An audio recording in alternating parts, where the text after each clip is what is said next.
Assalamualaikum warahmatullahi wabarakatuh. Alhamdulillahi rabbil alamin. Wa bihi nasta'in ala umurid dunya waddin. Wassalatu wassalamu ala asyrafil anbiya wal mursalin wa ala alihi wa sahbihi ajma'in, amma ba'du. Rabbi shrah li sadri wa yassir li amri wahlul 'uqdatam min lisani yafqahu qawli. Qala Allah ta'ala fi kitabil karim, a'udzu billahi minasy syaithanir rajim. Yarfa'illahu alladhina amanu minkum walladhina utul ilma darajat. Wa qala Rasulullah sallallahu alaihi wasallam, ahlul Qur'ani khassatuh. Aw kama qala Rasulullah sallallahu alaihi wasallam. Shadaqallahul azim wa sadaqa rasuluhun nabiyul karim. Wa nahnu ala dzalika minasy syahidin wasyakirin walhamdulillahi rabbil alamin. Jamaah salat subuh yang dimuliakan Allah Subhanahu wa taala. Alhamdulillah di pagi yang segar ini kita dapat hadir ke salah satu rumahnya yang ada di atas permukaan bumi, yaitu Masjid Baitur Rahman. Ini tentunya tidak semua orang bisa, makanya kita wajib berterima kasih kepada Allah atas nikmat yang diberikan kepada kita ini. Kita masih bersama Zahiratu Adabi Tilawah, etika membaca yang zahir, etika yang zahir dalam membaca Al-Quran, dalam berinteraksi dan bergaul dengan Al-Quran. Qala al-muallif rahimahullah wa nafa'ana bi'ulumi fid dharain amin. Wa ruwiya 'ani Sya'bi Ibrahim karahiyatan niqat bil humrati wa akhdil umrah wa akhdil ujrah ala dzalika. Diriwayatkan dari Imam Asy-Sya'bi dan Imam Ibrahim, dimakruhkannya memberikan titik dan baris dengan warna merah, dengan tinta merah. Wa akhdil ujrati ala dzalika, dan memungut upah atas penulisan Al-Quran dan memberikan harokat ataupun baris serta titik-titik yang ada di setiap huruf. Wa kanu yaqulun, dan adalah mereka jarridul Qur'ana wa dhannu bihaula annahum karihu fathadzal bab. Biarkan Quran itu dalam keadaan yang sangat murni, jangan ditambah-tambah, jangan apalagi dikurangi. Jaridul Qur'ana, dan sekali lagi murnikan Al-Quran itu jangan sampai ditambah-tambah. Wa dhannu bihaula, dan dugaan dengan mereka annahum karihu fathadzal bab, sesungguhnya mereka tidak senang alias kurang senang membuka pintu ini untuk menambah harokat, untuk memberikan titik, memberikan harokat di masing-masing kata dan masing-masing huruf, seperti huruf ha dari jim, ha dengan kha kan rumahnya sama. Cuman yang membedakan adalah titik. Jim kasih titik di bawahnya, ha tanpa titik, kha kasih titik di atasnya. Itu Awalnya nggak ada itu. Awalnya nggak ada titik-titik seperti itu. Makanya kalau kita mampir di perpustakaan Al-Quran di Madinah, masih ada tulisan yang original, yang asli. Dia tidak ada titik, tidak ada baris, tidak ada harokat dan baris. Itu perpustakaannya di samping Masjid Nabawi, di sisi sebelah barat, di sisi sebelah baratnya.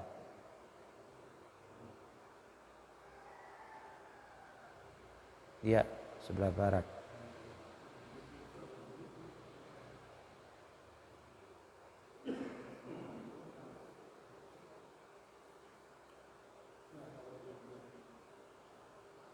Kenapa mereka terus tidak senang, tidak setuju dengan pemberian baris dan harokat serta titik?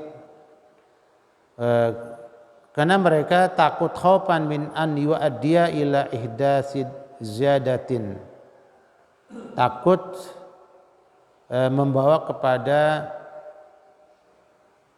penambahan-penambahan yang baru dalam tulisan-tulisan Al-Quran yang ditulis oleh generasi sahabat.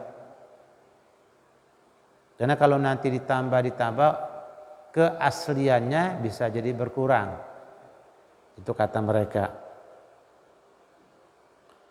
Wa hasman lil bab wa tasyawuqan ila khurasatil Quran, dan itu merupakan kepastian kepada masalah Quran ini, wa tasyawuqan, dan karena kerinduan ila khurasatil Quran, kepada pemeliharaan dan penjagaan Al-Quran, amma yatatarraqa ilaihi, dari sesuatu yang bisa saja terjadi atau muncul kepada Al-Quran, taghyiran, perubahan.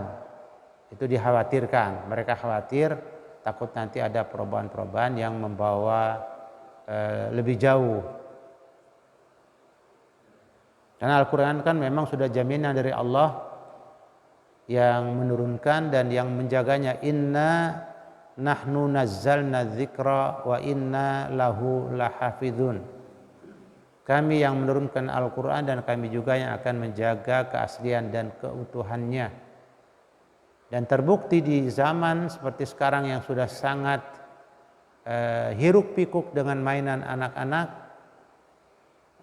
dengan berbagai macam godaan untuk anak-anak agar tidak bisa menghafal Al-Quran, justru di sekarang ini semakin banyak rumah Quran, semakin banyak pondok pesantren khusus tahfidzul Quran, dan semakin banyak anak-anak kecil muncul hafal Quran.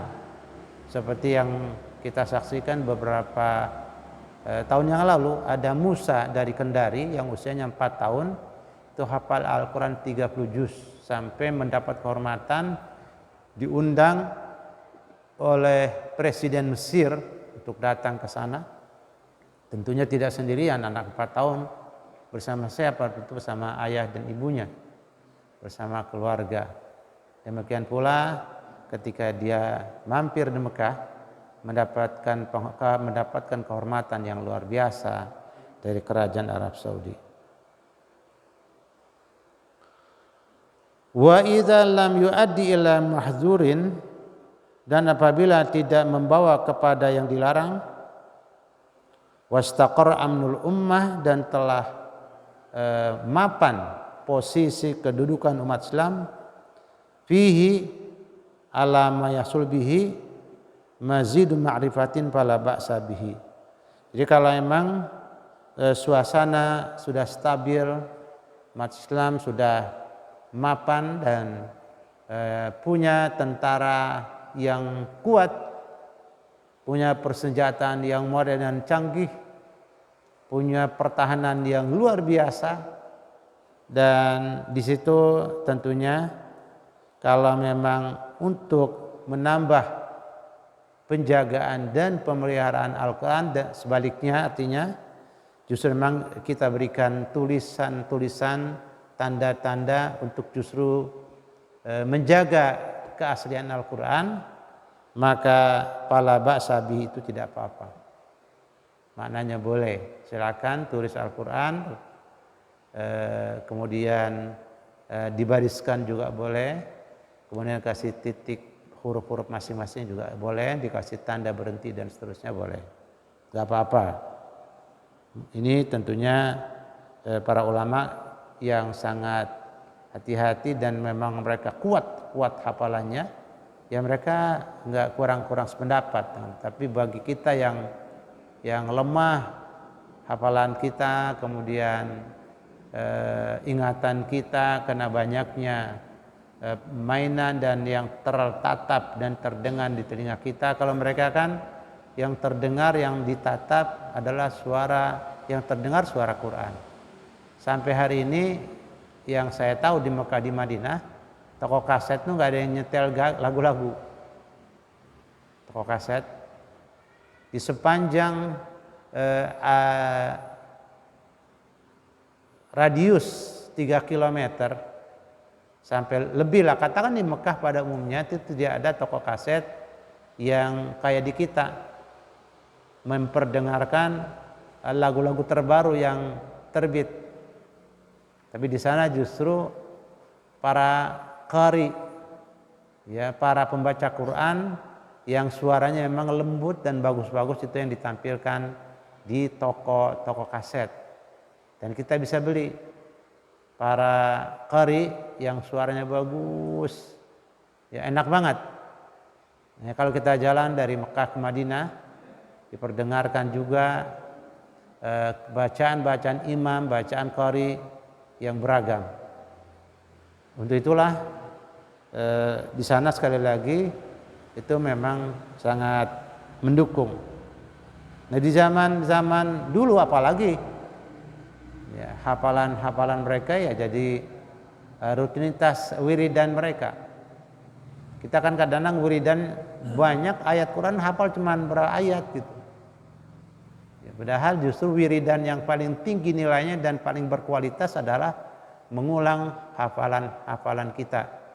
Katakan surat Al-Ikhlas 3 kali kita ulang sudah senilai tamat Al-Quran kan. Ketika kita baca Bismillahirrahmanirrahim, Qul huwallahu ahad, Allahus samad, lam yalid wa lam yulad wa lam yakul lahu kufuwan ahad. Sekali, 2 kali, 3 kali sampai dengan tamat Quran. Nyanyi, ada satu pun tidak ada yang berani mengatakan itu berpahala. Nah, di zaman-zaman itu, di zaman generasi awal, tentu khairul qurun, di zaman generasi terbaik, ya Quran itu sangat akrab di lidah mereka, di telinga mereka. Nah, dan sampai hari ini sekali lagi mereka masih berusaha untuk memperdengarkan ayat-ayat Allah di setiap kesempatan. Nah, ini toko-toko kaset di sekitar Mekah Madinah. Kecuali kalau sudah keluar dari 2 daerah tersebut, ya sudah berbeda. Tapi kita juga tidak tahu perkembangan ke depan, karena memang itu semuanya tergantung rajanya, tergantung pimpinannya. Makanya al-mujtama ala dini mulukihim. Masyarakat itu tergantung, rakyat itu tergantung pimpinannya. Kalau rakyatnya baik-baik, sehat-sehat, sejahtera, itu pertanda pimpinannya sangat peduli dan sangat hati-hati dengan yang syubhat, apalagi yang haram. Yang syubhat saja dia tidak mau pakai. Di zaman Umar bin Abdul Aziz ada, di zaman Abu Hanifah, di zaman Imam Ahmad bin Hanbal, ada seorang ibu yang memang dia istri dari salah seorang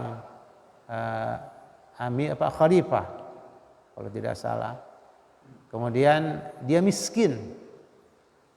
Untuk mendapatkan rizki setiap harinya dia cuma bisa bertenun.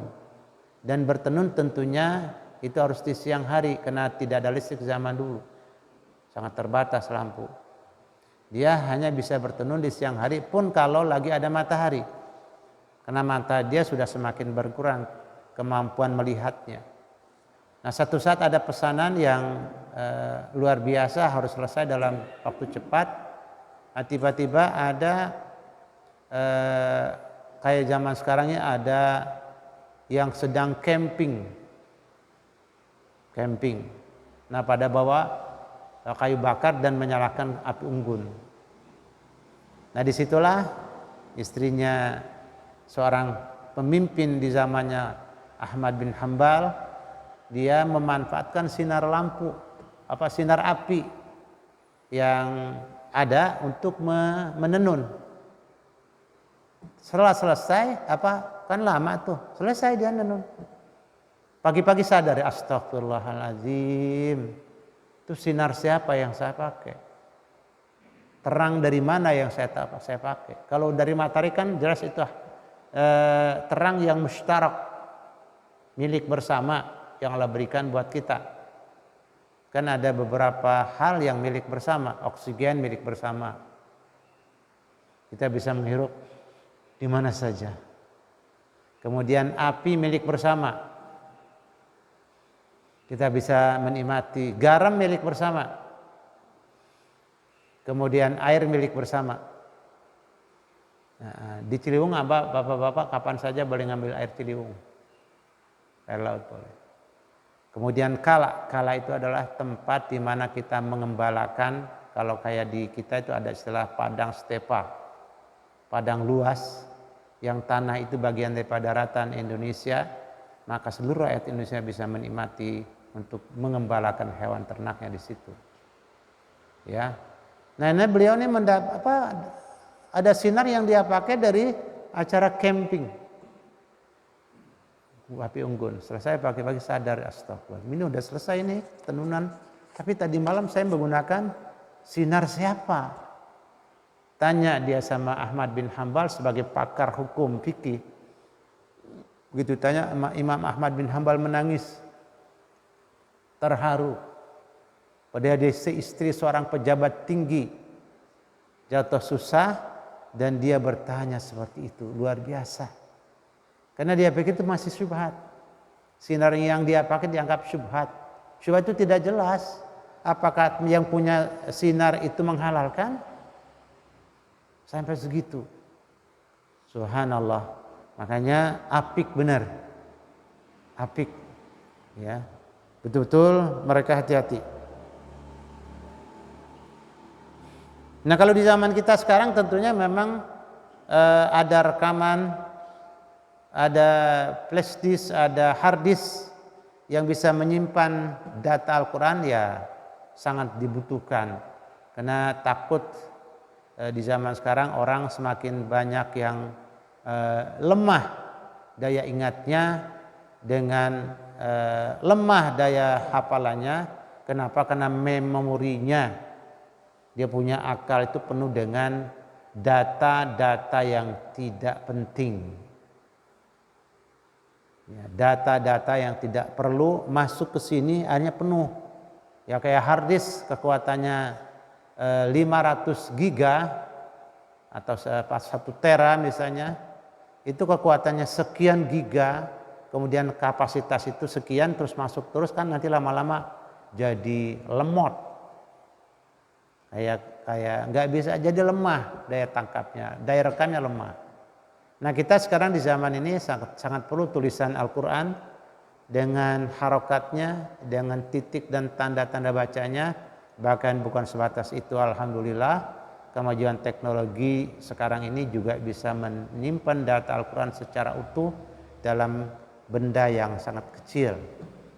Ya, dalam HP yang kita punya itu bisa kita punya 2-3 jenis cetakan Al-Quran. Ini di sini ada Quran yang ada beberapa jenis cetakan. Jadi kita bisa simpan. Dulu bawa Quran ribet, sekarang kita bawa di sini. Kereta api kita bisa buka, kita baca, bisa dapat 1 juz dari Citayam sampai dengan Cawang. Ya.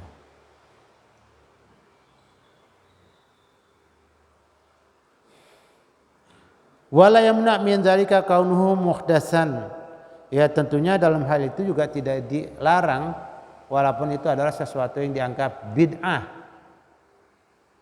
Jadi tidak semua bid'ah itu tidak boleh, makanya ada bid'ah dolalah, ada bid'ah hasanah. Bid'ah apa sih? Sesuatu yang baru dalam urusan dakwah. Ya, itu yang baru termasuk penulisan Al-Qur'an itu bid'ah. Tapi bid'ah hasanah. Ya, bid'ah hasanah. Jadi nanti memang ada dari hadisnya memang kullu bid'atin dolalah wa kullu dolalatin finnar. Semua yang bid'ah itu sesat dan setiap yang sesat itu masuk neraka. Nah, bid'ah di situ oleh para ulama dibagi dua. Ya, jadi tidak semuanya bid'ah dolalah. Nah, ini kayak penulisan Quran bid'ah. Jadi memberikan titik dan baris pada ayat-ayat Quran itu bid'ah, tetapi sekali lagi itu adalah bid'ah hasanah. Ya, penemuan yang baru, yang bagus untuk kepentingan dakwah kita punya agama, kita punya kitab. Jangan sampai nanti satu saat generasi itu tidak ada yang hafal, kemudian dalam tulisan tidak jelas. Bahkan ada anak kita tuh nggak bisa nulis huruf Al-Quran dan menulis kalimat-kalimat Al-Quran. Ya, karena sekarang kan sudah semuanya digiring dengan digital, akhirnya dia nggak bisa. Tapi di sini juga sebenarnya kalau anak-anak kita mau belajar itu huruf-huruf hijaiyah pun ada di sini, kita bisa tulis juga Al-Quran. Nanti tinggal dicetak. Pakam min muhdasin hasanin.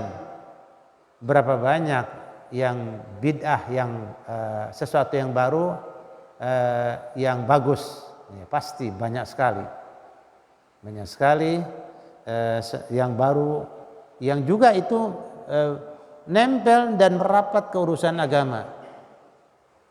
Ya, jadi nanti memang sangat sensitif ini, bisa jadi bid'ah yang dimaksud bid'ah dolalah.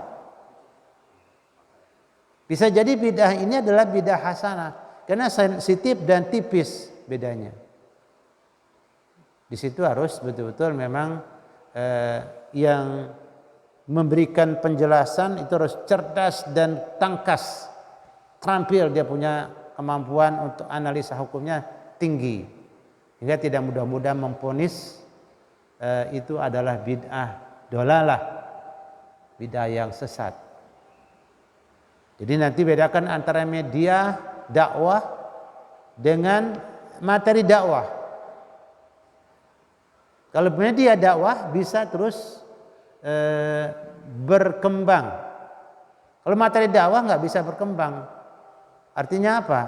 Materi dakwah itu kan Al-Quran dan As-Sunnah. Kalau medianya bisa terus diperbaharui supaya lebih canggih, lebih modern.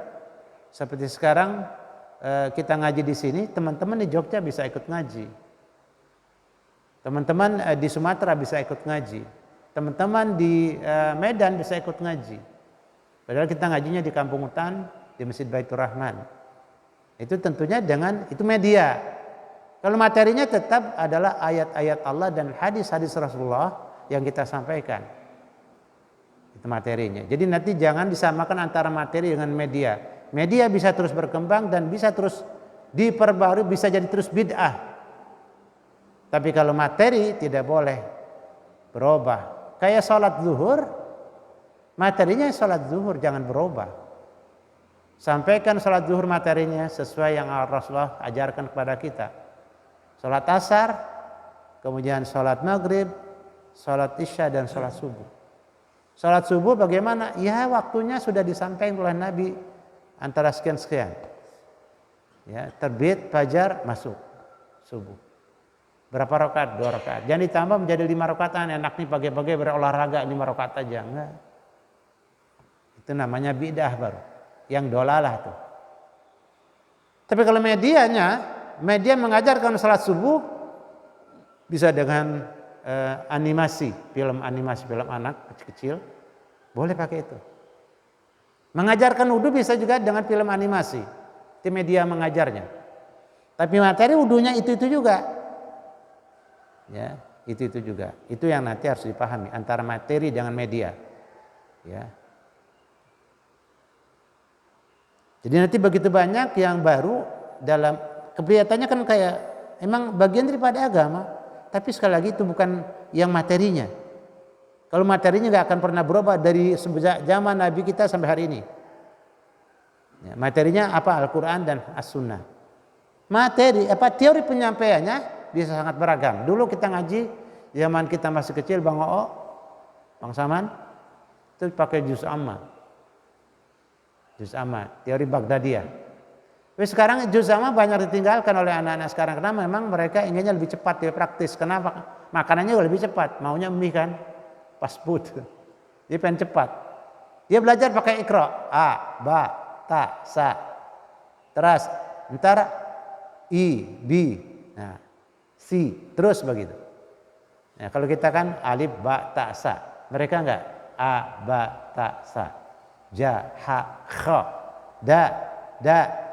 Itu dikenalkan. Ada lagi teori sekarang, teori Iqra atau teori Barq, al-Barq. Banyak itu namanya metode. Cara menyampaikan. Cara menyampaikan itu boleh beragam dan boleh bervariasi dan boleh terus ditingkatkan dan dimodifikasi. Tapi salat subuhnya enggak dimodifikasi. Salat subuhnya tetap 2 rakaat, kemudian menghadap kiblat, jangan menutup aurat dan seterusnya. Kama qila fi iqamatil jama'at fit tarawih. Sebagaimana dikatakan dalam melaksanakan dalam mendirikan salat berjamaah dalam salat tarawih. Innaha min muhdasati Umar radhiyallahu anhu. Itu adalah dari pembaruan yang diambil oleh Sayyidina Umar bin Khattab radhiyallahu anhu. Artinya apa Bang? Dulu salat tarawih pertama kali Nabi di bulan Ramadan hari pertama salat tarawih di masjid, kemudian di belakang bermakmum sahabat begitu banyak. Hari kedua masih ramai tambah sahabat-sahabat Nabi. Hari ketiga Nabi nggak keluar dari rumahnya. Salat isya masuk kamar nggak keluar. Sahabat sudah pada menunggu, pengen ikut berjamaah salat tarawih. Dari situlah nggak pernah ada lagi salat tarawih berjamaah sampai dengan zamannya Abu Bakar dan baru zaman Sayyidina Umar lagi. Orang Islam makin ramai. Kemudian di masjid pojok-pojok pada bikin sholat tarawih sendiri-sendiri dan akhirnya riweh, ada yang sambil baca Quran kenceng ya, jadi suaranya malah jadi riweh. Oleh Umar bin Khattab radhiyallahu anhu diambil kebijakan naik mimbar, dia berpidato, kemudian bahwa mulai besok malam dan seterusnya kita akan laksanakan sholat tarawih berjamaah. Nah, jadi itu pun tidak diwajibkan, bentuknya sunnah. Kalau ada bapak yang setelah sholat isya, sholat isya kan wajib berjamaah. Kalau sholat tarawih nggak wajib berjamaah, tetap bentuknya masih sunnah, cuman dibuat berjamaah supaya lebih tertib, lebih kelihatan bersatu umat Islam, jangan sampai berpecah belah. Tetapi sekali lagi yang ada keperluan, bisa sholat tarawih nanti jam 1, jam 2, jam 3. Jam 12. Ya, tapi kalau jam 12 biasanya kita tidur, nggak boleh ada aktivitas dari mulai jam 11 sampai jam 1. Itu kecuali tidur aktivitas kita. Kecuali dalam tugas tertentu yang memang kita harus nggak tidur di malam itu. Di antara 11, 12, 13. Pokoknya jam 11, 12, 13 apa jam 1 kita lagi tidur. Jangan nggak dikasih tidur badan kita. Kalau sekarang enggak.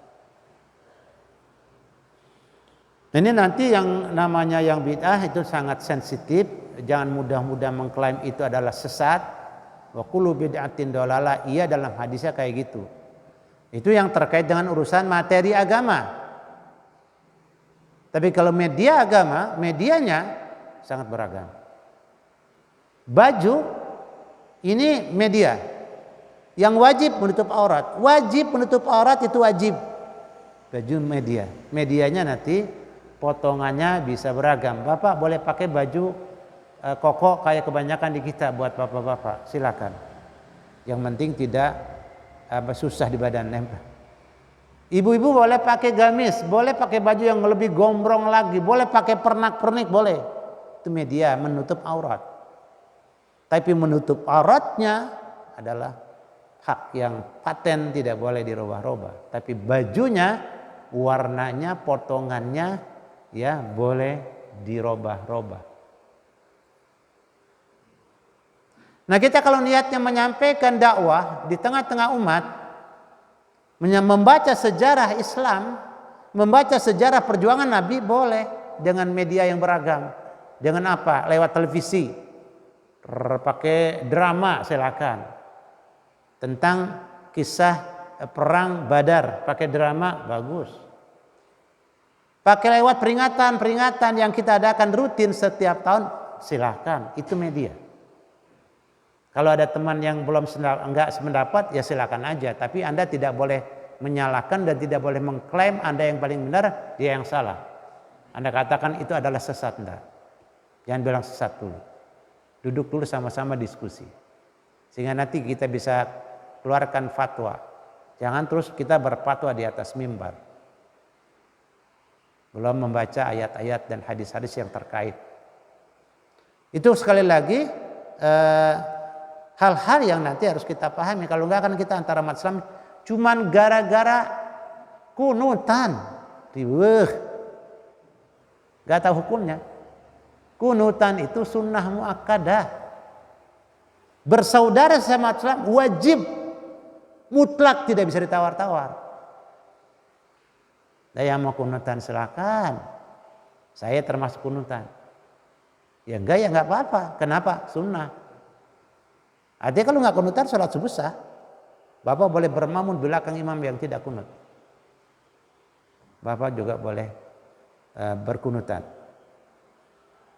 Nah, ini hal-hal yang kayak gini kan tidak spontanitas muncul dalam kajian.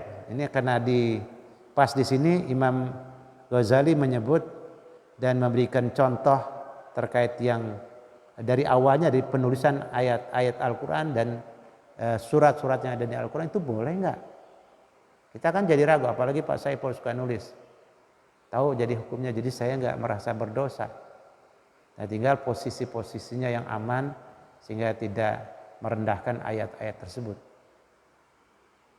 Kayak di masjid kita kan 2 lantai. Kalau di bawah gimana? Itu mungkin yang perlu didiskusikan sehingga nanti tidak ada dosa dan tidak ada hal yang syubhat. Wa innaha bid'atun hasanatun innamal bid'atul mazmumatu ma yusadimu sunnah al-qadimah aw yaqadu yufdi ila taghiriha.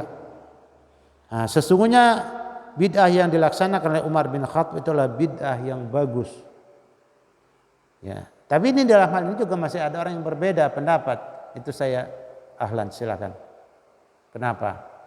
Umat itu kan bukan nabi, begitu dia bilang. Iya.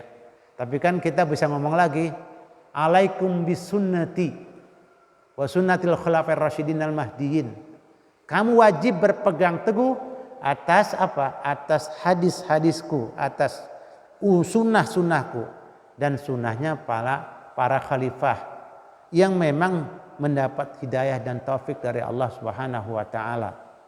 Nah, di sini ada 4 khalifah yang digelar Khulafaur Rasyidun. Abu Bakar, Umar, Utsman, Ali. Setiap perkataan, perbuatan, persetujuan yang 4 khalifah ini lakukan, maka itu menjadi bagian daripada ajaran Islam. Kita sehari Jumat azan 2 kali. Sebab pertama azan sama sekali. Siapa yang azan 2 kali? Utsman bin Affan radhiyallahu anhu saat beliau menjadi khalifah, karena umat Islam terus bertambah dan sudah bertambah semakin sibuk dengan aktivitas masing-masingnya. Ada yang memang buka peternakan di tengah padang pasir yang begitu luas, Maka kalau di azan sekali nanti nggak bisa siap-siap dia. Dibuatlah azan 2 kali supaya udah azan. Ini azan pertama kita. Ini sementara kita hentikan dulu nih kegiatan ngangkat telur, biar aja ntar telur belakangan baru kita rapihin. Angkat boleh, selamatkan saya ada pecah, itu kita segera menuju sholat Jumat. Itu nanti hal-hal yang seperti itu yang oleh khalifah. Kalau menurut kita, menurut saya pribadi di akhir zaman pun tetap kebijakan ijma' ulama itu nanti yang menjadi hukum baru. Tapi bukan keputusan sendiri. Ijma' ulama itu apa artinya? Hasil musyawarah dan rapatnya para ulama dari berbagai macam organisasi Islam dan berbagai macam daerah. Dari Muhammadiyah datang, dari NU datang, dari Persis datang, dari Al-Wasliyah datang, Al-Irsyad datang, diundang duduk sama-sama mendiskusikan tentang bagaimana hukumnya vaksin. Nah, mereka berikan fatwa. Kalau mereka dibilang boleh, ya kita sebagai umat, sebagai makmum ya ikut aja. Kalau nggak mau melaksanakan, ya hal yang biasa-biasa saja. Ya. Tapi kalau dari sisi hukum dari dijelaskan oleh MUI, Majelis Ulama Indonesia, itu standarnya lebih tinggi. Kalau udah kebijakan MUI, nanti kalaupun ada salah, kita mah nggak ada tanggung jawab. Aman-aman saja masuk surga. Nanti yang salah itu nanti dapat 1 pahalanya. Kenapa? Karena para ulama dari daerah memang capek apa kumpul membahas, berdiskusi, kan buka kitab, menyimpulkan dan seterusnya, diskusikan dan seterusnya, adu argumen dan seterusnya, keluarlah kebijakan A, B, C dan seterusnya.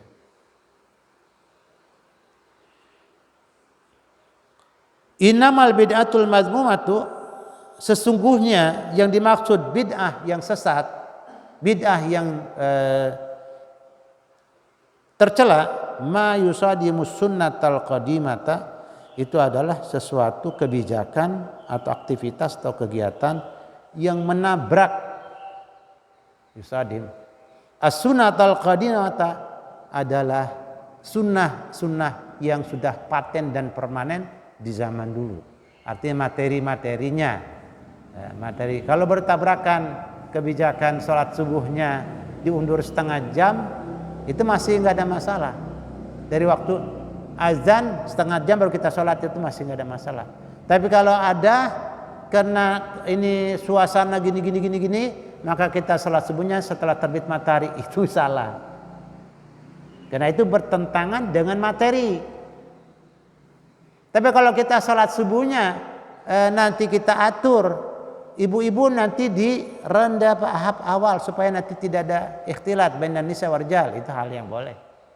Malah itu justru lebih tertib. Ibu di lantai atas boleh. Ya. Ibu-ibu tolong nanti tidak ada yang pakai mukena berwarna putih tanpa daleman, tanpa gamis dalamnya. Itu boleh. Karena itu semuanya media menutup aurat yang lebih sempurna. Ya. Aw yakad yubdi ila tagiriha, atau dikhawatirkan itu bisa membawa kepada perubahan sunnah atau ajaran Islam yang sudah permanen. Ya, itu nanti tidak boleh. Wa ba'dhum kanu yaqul, sebagian dari para ulama, salafus saleh, orang-orang dulu, karena yaqulu, ada yang bilang aqra'u fis suhufin al-manquti wala anqutuhu binafsi, saya membaca dalam lembaran-lembaran ayat Al-Quran yang sudah dikasih titik, wala anqutuhu, saya tidak pernah memberikan titik binafsi dengan sendiri saya. Wa qala al-Auza'i an Yahya bin Abi Katsir, kana al-Quran mujarradan fil masahib fa awwalu ma ahdasu fihi an-niqat alal ya wa ta wa qalu la ba'sa bihi fa innahu nurun lahu, dan seterusnya. Kita sampaikan di situ dulu, sudah jam 5:30 lewat. Insyaallah besok masih kita sambung. Itu saja Bapak Ibu. Terima kasih atas kebersamaan kita. Mudah-mudahan kita tetap bersama sampai masuk surga. Amin ya rabbal alamin. Hadanallahu wa iyyakum ajmain. Assalamualaikum warahmatullahi wabarakatuh.